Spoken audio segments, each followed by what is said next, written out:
네, 반갑습니다. 저는, 한국인의 언어적, 비언어적 감정 표현 특성 분석을 통한 감정 표현의 정서 인식 및 정서 조절 기능 연구라는 주제로 융합 연구를 하고 있는 부산대학교 심리학과 이동훈입니다. 저희는 이제 3년 차인데요. 예. 일단 개괄적으로 저희가 처음에 목표했었던 바와 그다음에 1, 2년 차 진행하면서 얻었던 연구 성과를 좀 발표드리겠습니다. 지금 오늘 이렇게 오랜만에 또 뵙는데요. 마스크를 끼고 계시니까 감정을 잘 읽기 힘드셔서 좀 이렇게 불편하지는 않으세요? 근데 상대적으로 사실 우리나라 사람들이 다른 나라에 비해서 마스크 끼는데 크게 거부감이 없지 않습니까? 그래서 이렇게 별 어려움 없이 사실 방역도 잘하고 있는데요. 그게 왜 그럴까? 이런 걸 좀 알 수 있는 또 데이터도 있어서 그런 부분을 함께 좀 재밌게 소개해 드리겠습니다. 저희는 이제 처음에 이 연구를 시작할 때는 코로나가 없었고요. 예.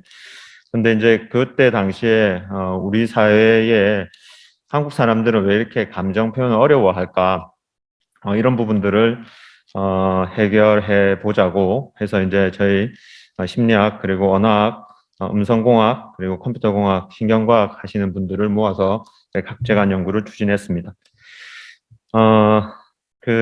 뭐 저번에도 한번 말씀드렸었는데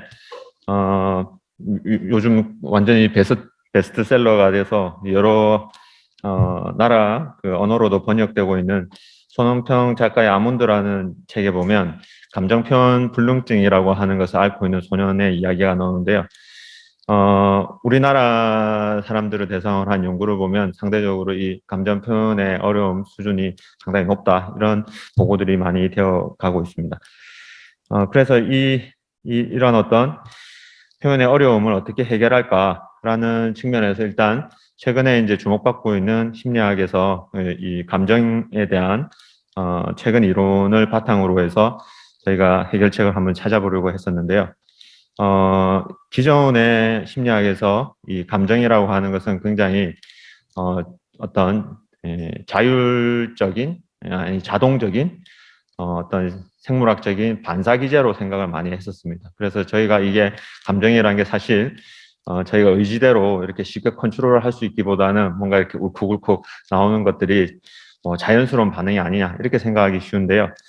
근데 이제 이 리사 펠드만 베럿이라고 하는 심리학자는 그런 측면이 있지만 그래도 결국에 감정이라고 하는 것은 여러 경험과 또 문화적인 또 교육 뭐 이런 여러 가지 어떤 그 사회 심리적인 어떤 구성물이다. 이런 이제 입장을 내면서 최근에 굉장히 주목을 받고 있습니다. 왜 이게 이런 이론적인 입장이 중요하느냐? 이렇게 이제 저희가 이렇게 감정을 컨트롤할 수 없는 어떤 자연스러운 생물학적 기제라고 생각하면 저희가 어떻게 할 수 있는 게 별로 없지 않습니까? 근데 이제 감정을 그런 문화라든지 또 언어적인 표현이라든지 여러 가지 해석이라든지 이런 걸로 인해서 감정을 스스로 조절할 수 있다면 할 수 있는 대상으로 본다면 그런 어떤 방법들을 찾을 수 있지 않을까 하는 것입니다. 그래서 비교 문화적으로 사실 어떤 감정의 공통점이 있다라는 어떤 입장들도 있고요. 또 문화에 따라서 어떤 특별한 감정들도 있다 이런 여러 가지 연구들이 있는데요. 그러면 한국 사람들의 어떤 감정 표현은 어떤 특성이 있느냐 이런 부분들을 1차 년도, 2차 년도에 알아보고자 했습니다. 그래서 1차 년도에서는 언어적, 비언어적 이제 감정 표현의 어떤 특성들을 알아보기 위해서 이 언어적 감정 표현의 데이터베이스를 구축하고 비언어적인 부분들도 어떤 얼굴 표정이라든지 이런 여러 가지 자료들을 구해서 그리고 이것을 이제 분석하고 그리고 이제 3차 년도에서는 상대적으로 그러면 감정 표현의 문제를 좀 해결할 수 있는 해결이라는 것이 이제 좀 더 쉽게 자신의 감정을 조절하고 좀 더 자연스럽게 표현할 수 있는 방법을 알아보고자 하는 게 제 연구의 목적이었습니다.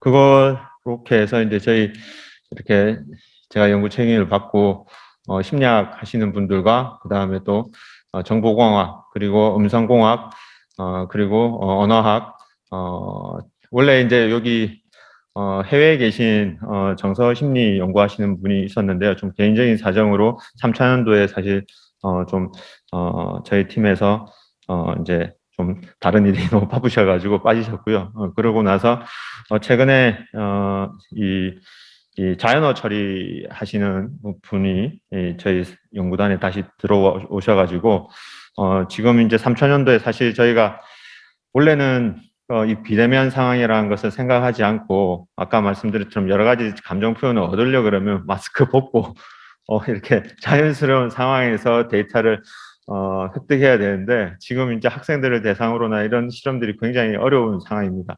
저희도 계속 기다리고 뭐 이렇게 했는데 이게 1년, 2년 계속 진행이 돼서 더 이상 이렇게 계속 진행 3차년도까지 갔는데 그럴 수가 없어서 이제 좀 더 언어적인 측면들을 좀 더 자세하게 분석하는 그런 프로그램을 한번 만들어 보고자 3차년도 연구계획을 좀 바꿨습니다.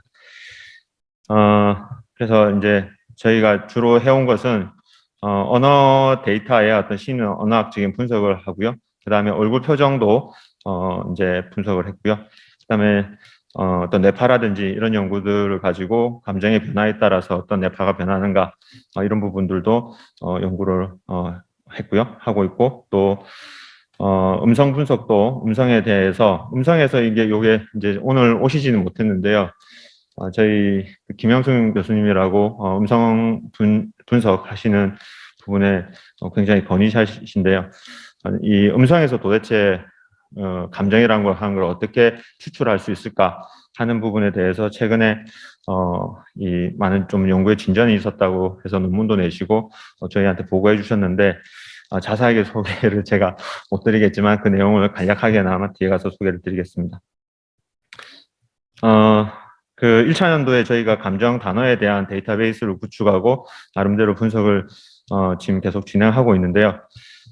천여 개의 이제 감정 표현 단어에 대해서 10가지 차원의 심리적 특성에 대해서 자료를 수집했는데요. 이 단어가 얼마만큼 강한 정서 표현이냐, 또 어떤 정서를 표현하느냐, 뭐 이런 여러 가지 측면들을 이제 저희가 데이터베이스를 약 3,000명의 우리나라 20대에서 40대의 참가자를 대상으로 데이터를 수집했습니다. 이거를 얻고 나서 처음에는 제가 실험을 잘못 얻었나 한참 고민을 했었는데요. 저번에도 잠깐 말씀드렸습니다만 보통 일반적으로 다른 서양의 많은 언어권에서는 보면 이게 이제 감정의 두 축이라고 하는데요.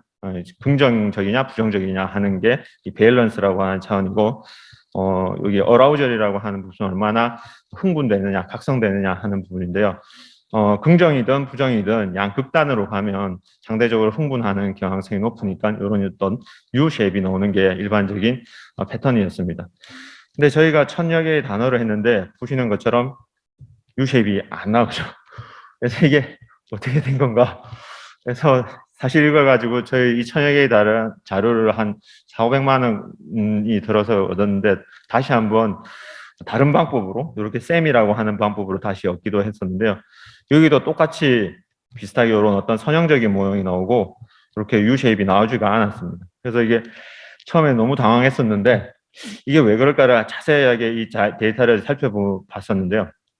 여기 보시면 쾌락이라고 하는 단어가 지금 멀리서 잘 안 보이실 것 같은데요. 또 쾌락이라는 단어가 상대적으로는 긍정적인 측면에서는 각성가가 좀 높은 흥분이 많이 되는 것으로 이렇게 되는데 이게 정서가가 이게 그렇게 긍정적이지 않습니다. 외국에서는 사실 쾌락이라고 하면 이게 상당히 이제 이쪽 끝으로 와야 되는데요. 저희는 이게 이제 그렇게 긍정적인 어떤 단어로 사람들이 평가하지 않는다는 것이죠. 예. 그리고 이제 승부감이라든지 또 놀라움이라든지 이런 부분들이 외국의 이 데이터베이스에서는 상당히 긍정적인 단어로 그렇게 그 분류가 되는 반면에 우리나라 사람들은 이것을 그렇게 긍정적으로 생각하지 않는다는 겁니다. 상대적으로 그럼 가장 긍정적으로 생각하는 단어는 뭐 어떤 게 있느냐? 사랑, 그다음에 친절, 안정감 이런 부분들을 우리는 굉장히 긍정적으로 생각을 한다는 겁니다. 그래서 이 부분들은 외국에서는 상대적으로 각성가가 낮은 단어로 해서 이게 그렇게 긍정으로 치면 긍정적이지만 그렇게 긍정적인 것은 아니라고 해서 여기로 옮기게 되는데 우리는 이쪽으로 가면서 이게 전체적으로 유시앱이 아니라 이런 그 리니어한 구조를 띠게 되는 것으로 저는 이게 굉장히 재밌어서 지금 이제 회의 논문을 준비하고 있고요. 그런 패턴이 두 번째 요 셈이라고 해서 그냥 얼마나 이렇게 그 정도를 언어적으로 평가하는 게 아니라 그래픽하게 평가하는 방법으로 다시 한번 해봤었는데 여기에서도 거의 동일한 패턴이 나왔었습니다. 그리고 이제 저희가 2000년도, 3000년도에 들어와서는 이런 어떤 표현 단어들 말고도 어떤 전쟁이라든지 칼, 이렇게 좀 위협적인 단어나 아니면 감정을 내포하고 있는 여러 가지 단어들, 놀이, 이러면 이제 긍정적인 단어라고 할 수 있겠죠. 그런 어떤 감정 내포 단어를 지금 현재 약 한 1800개 가까이 수집을 해가지고 많이 쓰이는 상대적으로 사용 빈도가 높은 단어에 대해서 8가지 차원의 심리적 특성을 자료를 수집했는데요. 그 자료가 사실 한 일주일 전에 도착을 했습니다. 그래서 이제 요번에 요 자료를 준비할 때는 제가 그 내용에 대해서 자세하게 담지는 못했는데요. 저희가 내일 그 워크숍을 하는데 거기에 때 좀 소개를 드리려고 오늘은 생략하도록 하겠습니다. 그리고 이제 요런 단어들을 어떤 이제 특성들을 조사를 했냐면 이런 친숙성, 구체성, 얼마나 상상 가능한가, 그리고 이제 정서, 각성, 그리고 경험, 빈도, 그리고 어떤 정서 범주랑 이제 상상이 되느냐, 이런 부분들을 물었고요. 그 정서 범주로 13개의 정서 범주를 선택하였는데 여기에서는 문화 보편적이라고 하는 보통 6가지 정서 외에도 우리나라에서 좀 나타나는 선망, 질투, 그다음에 수치심, 죄책감으로 좀 더 문화 좀 특징적인 어떤 범주까지 이제 포함해서 데이터를 얻었습니다. 그리고 이제 저희 이 언어적인 감정 표현의 특성 중에 하나가 우리나라 언어 그리고 우리나라 사람들은 간접적인 이 표현들을 많이 쓰거든요. 그리고 이제 이거를 언어적으로는 이제 비유, 은유, 한유 표현이라고 할 수 있는데요.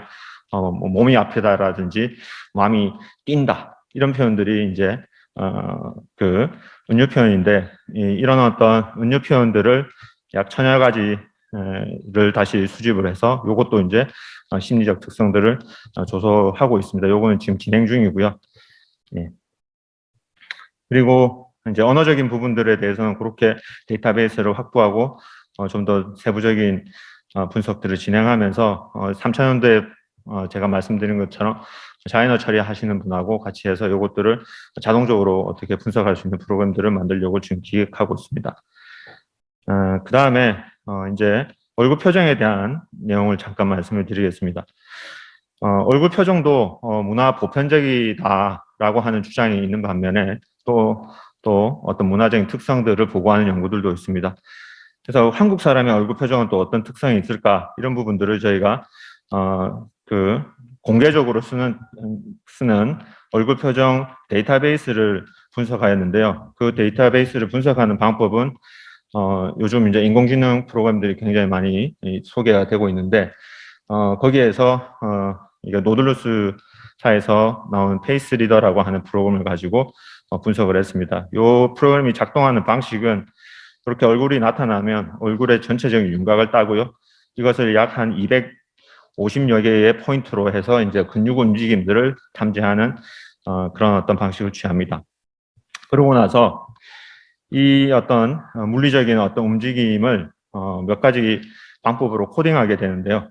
하나는 이제 몇 가지의 정서 범주로 나눌 수 있기도 하고요. 그 다음에 심리학에서 그 얼굴 표정 분석의 틀을 만든 에크만이라고 하는 학자가 있는데 그분은 얼굴 표정의 근육을 약 28가지 정도의 근육 움직임으로 코딩할 수 있다 해서 그 코딩 시스템도 여기서 분석이 가능합니다. 그걸 가지고 이제 저희가 분석을 했을 때 저희는 이제 이 자료도 저번에 한번 보여드렸는데요. 서양인의 데이터들은 거의 90% 이상 잘 분류가 됩니다. 6가지의 정서 범주로. 근데 한국 사람들의 얼굴 표정은 긍정적인 얼굴 말고는 상당히 정확도가 떨어집니다. 특히나 뭐 분노, 그리고 슬픔 이런 부분들은 50%가 제대로 안 되는데요. 그 이유가 도대체 뭘까? 그래서 이런 어떤 감정 범주 말고 아까 말씀드렸던 20여 가지의 액션 유닛이라고 하는 것을 분석을 했는데요. 거기 보시면 여기가 제 얼굴이 나와 있어가지고 잘 안 보이는데, 네. 이게 이제 붉은색이 서양 얼굴 데이터베이스고요. 그 다음에 이쪽 파란색이 한국 얼굴 데이터베이스를 분석한 겁니다. 상대적으로 이 해피 페이스 같은 경우에는 요 바들이 크기는 이제 어떤 강도의 크기는 한국 사람들이 조금 약한데요. 그래도 비슷한 액션 유닛들을 사용하는 것을 알 수 있습니다. 그런데 또 앵거라고 하는 걸 보시면 빨간색은 여기 좌측에 있고 파란색은 우측에 있는 것을 볼 수가 있는데요. 이 빨간색은 주로 얼굴의 위쪽 근육 움직임을 표현합니다. 근데 이 숫자가 많은 걸로 내려가면 아래쪽 근육 움직임을 표현하는데요. 턱이 얼마나 내려갔는지, 입꼬리가 얼마나 벌어졌는지 이런 부분들을 표현하는데 상대적으로 외국 사람들은 분노를 표현할 때 눈을 많이 찡그려 가지고 눈을 부릅뜨는 그런 형태의 어떤 얼굴 표정을 짓는다면 우리나라 사람들은 상대적으로 입을 벌려서 이렇게 이렇게 제가 좀 표현을 쓰겠습니다. 이씨 한다든지 뭐 이런 이제 입을 벌려서 하는 표현들을 자주 사용합니다. 그런 어떤 특성들이 부정적인 얼굴 표정 어떤 여기도 보면 푸른색이 이쪽에가 있죠. 그래서 슬픈 경우에도 입을 많이 내린다든지 이런 어떤 표정들이 특성이 나타났고요. 그런 부분들이 이제 저희가 얼굴 표정에서 한국 사람의 어떤 문화 특징적인 변화가 아닌가. 근데 이거를 이제 다시 아까 제가 말씀드렸던 마스크를 쓰고 있는 상황을 생각해 보면 지금 저희가 이게 부정적인 이 얼굴 이 정서를 나타내는 부위를 가렸잖아요. 그러니까 상대적으로 심리적으로 편안합니다. 네, 네. 이런 부분을 이제 정리를 해서 지금 논문을 준비 중이고요. 그 다음에 이제 저희는 이 언어가 결국에는 감정이라고 하는 것은 언어로도 그리고 또 비언어적인 어떤 방법으로 표현이 되는데 이것들이 이제 서로 상호작용을 한다고 생각을 하고 있습니다. 그래서 기쁨이라는 단어를 보면 이렇게 화난 사람 얼굴도 덜 화나게 느껴질까 이런 부분들을 이제 심리학적인 실험들을 하고 있는데 그런 효과들을 확인하고 있는 중이고요. 마지막으로 아까 말씀드렸던 이제 음성 부분들 여기 이제 김영선 교수님께서 보내준 자료인데요. 제가 이런 부분을 무슨 말인지 잘 모르겠습니다. 트랜스포머는 영화 이름으로 알고 있는데 트랜스포머 기반 모델에 의해서 이런 여러 가지 학급 작업 방식을 통해서 이제 감정 인식 모델로 훈련을 시키고 있다고 하고요. 제가 이해한 바로는 여기서 이 도대체 음성에서 그럼 감정을 어떻게 인식할 것이냐. 그래서 음성에는 언어기 때문에 거기에 저희들이 모았던 뭐 사랑하다, 뭐 화나다 이런 어떤 의미적인 차원의 메시지가 있을 텐데 그 메시지를 재배하고, 그러니까 톤이 얼마나 올라갔느냐, 음성이 얼마나 거칠어지느냐 이런 어떤 부분들을 추출해서 이제 그것을 이제 이 감정을 디텍트하는 어떤 원리로 지금 개발을 하고 계시다고 소개를 해주셨습니다. 네, 그리고 이제 지금 저희가 얻고 있는 이 데이터 자료집 구성해서 뇌파 연구도 사실 진행하고 있고요. 예, 그래서 제 발표는 여기까지 마치겠습니다. 그렇습니다.